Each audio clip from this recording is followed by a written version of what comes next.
we're about 2 weeks into the war in Ukraine, and I just want to give some thoughts on that.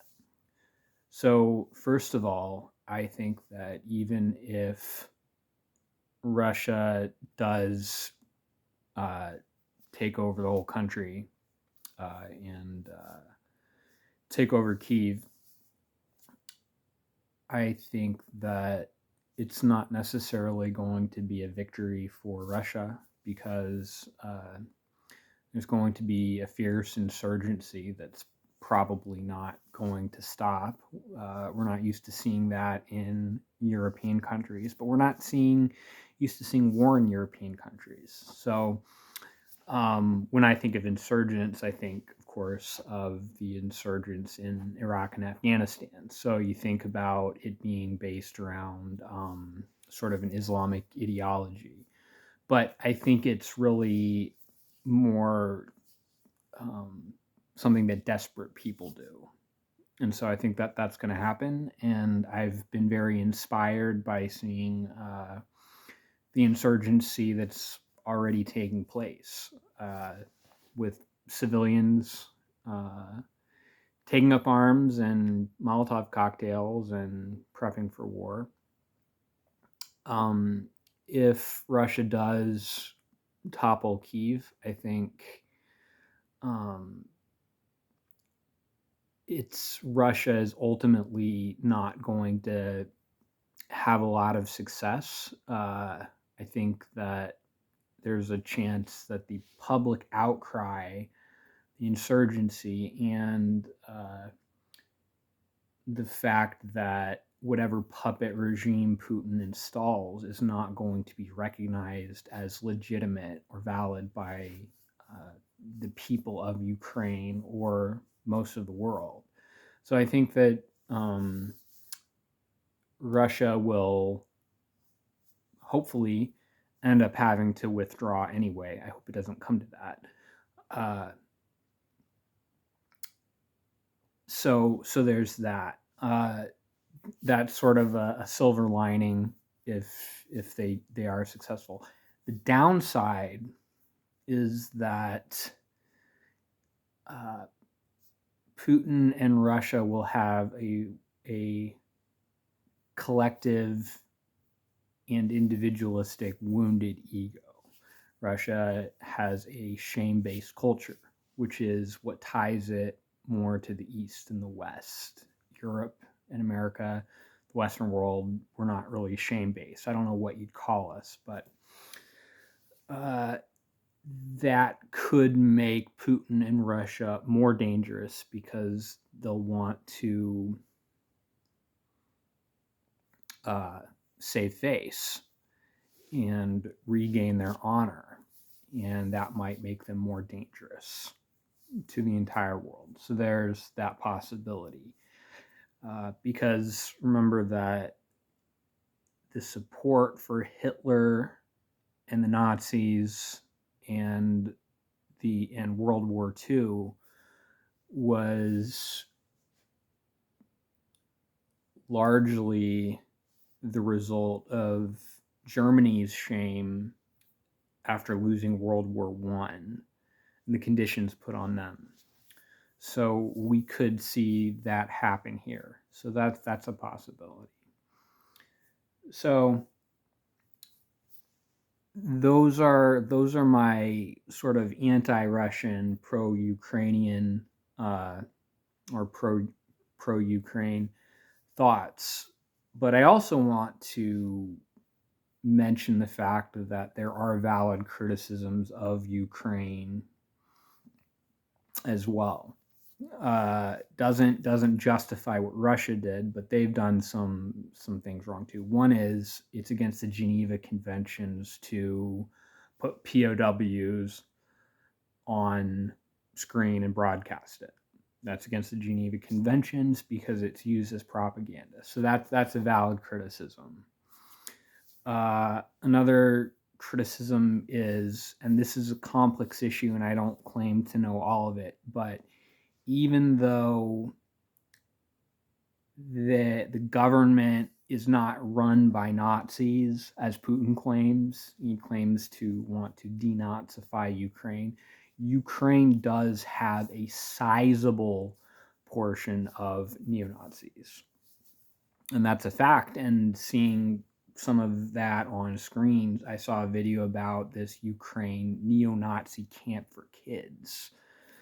I don't think they call it a neo-Nazi camp, but it's definitely far right.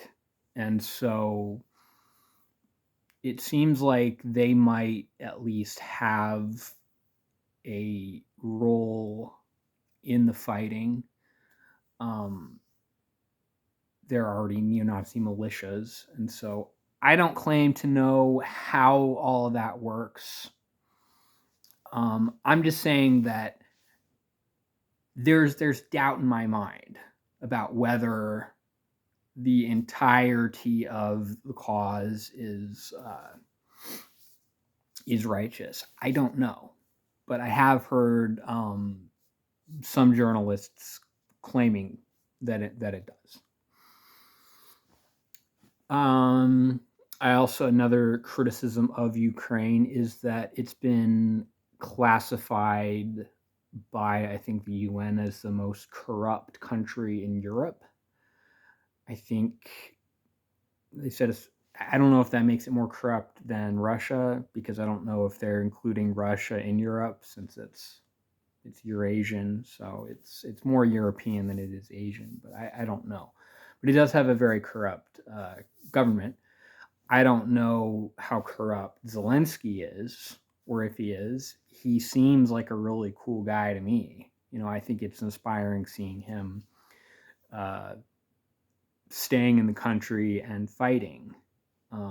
So, and I also want to say that even if there is a lot of corruption in the government, or that ties Zelensky to that corruption, he could be working within a system that is corrupt, and unfortunately that might make him corrupt, but that doesn't mean that he's a bad person, or that we can just say, oh, screw them, they're corrupt. It's like the US government is corrupt too in a lot of ways. So I think that regardless of that, the cause of fighting for Ukraine is just, because this isn't a war over who's more corrupt. It's a war over who's invading another country and murdering people. And the Russians are definitely murdering people.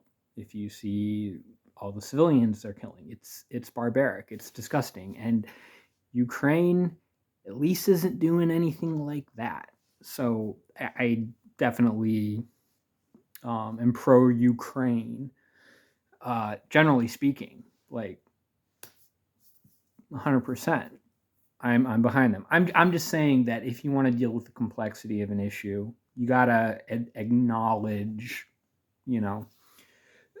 whatever criticism there might be on both sides. So I'm just throwing that out there. I'm putting it out there, not rushing to judgment. The U.S. is biding its time. Sorry, can't really resist that. What else?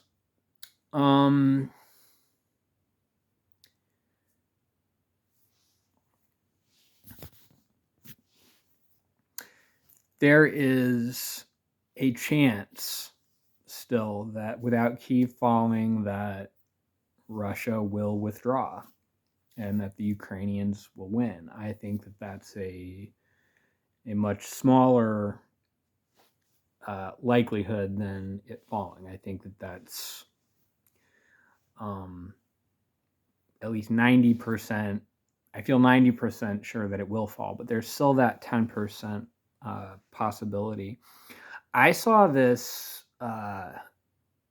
ex-Google employee who has a big following on YouTube talk about like how he's basically pro-Russia. He's not saying he's in support of Russia, but he's saying that Ukraine is in the wrong because they need to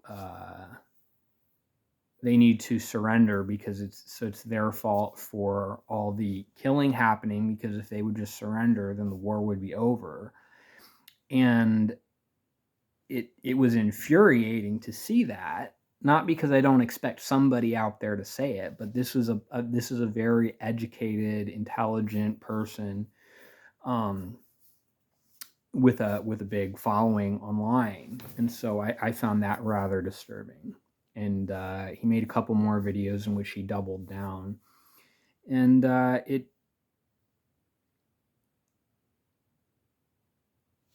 it's like that's like saying that's like saying that the kid who fights back at a bully who steals his lunch money from him, that it's his own fault for getting beat up because he could just stop the beatings if he gives up his lunch money.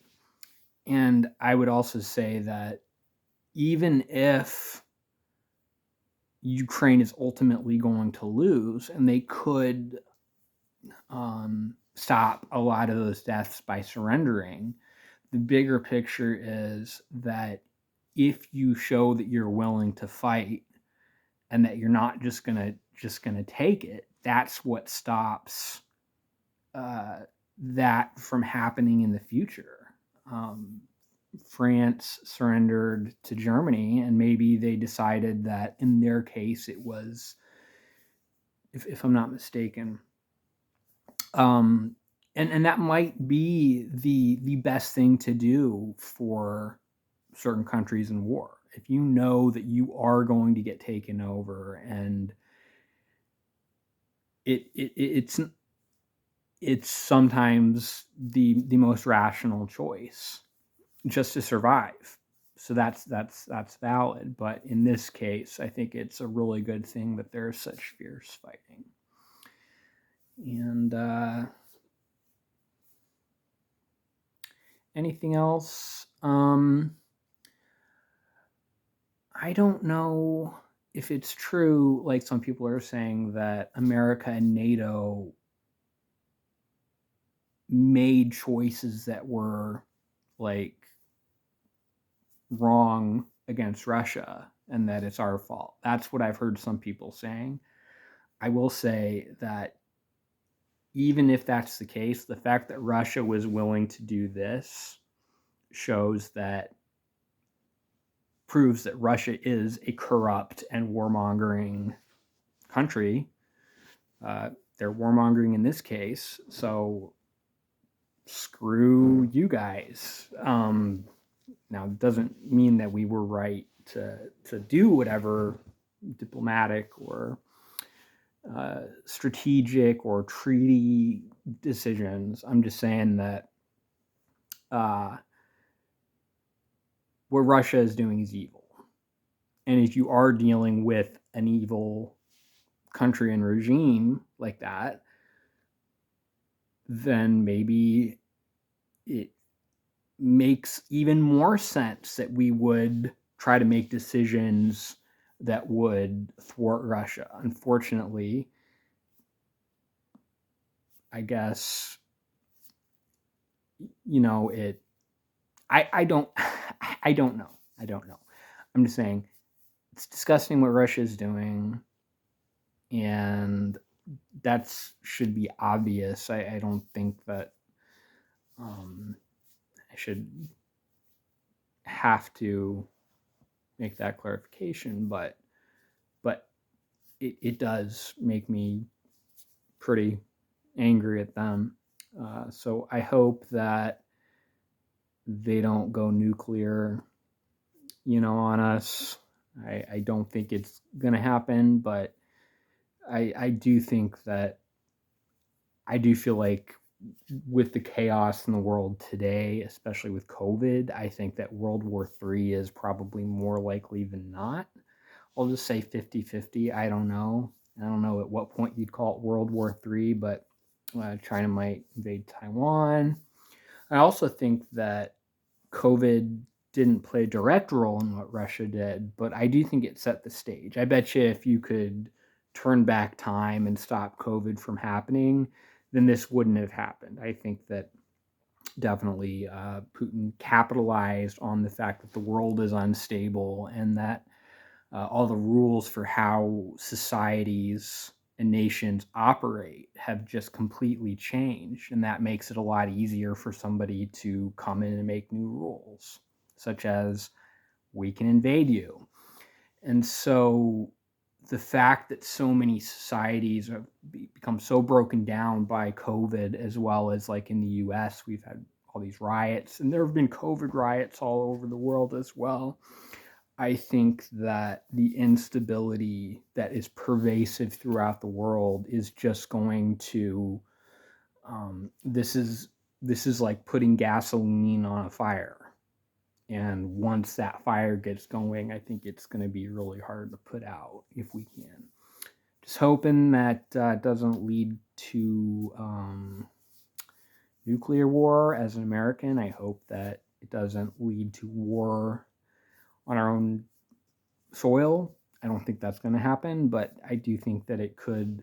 The chaos of the world, it's already ratcheted up gas prices, so there could be a lot of negatives that our country has to face as well, especially if social order breaks down, because it seems like we've been uh, leaning towards a civil war within our own country, a complex civil war. But I would say that I've been thinking that conflict within our country is going to reach levels that I think would be classified as a civil war. But I'm hoping that something good is on the other side.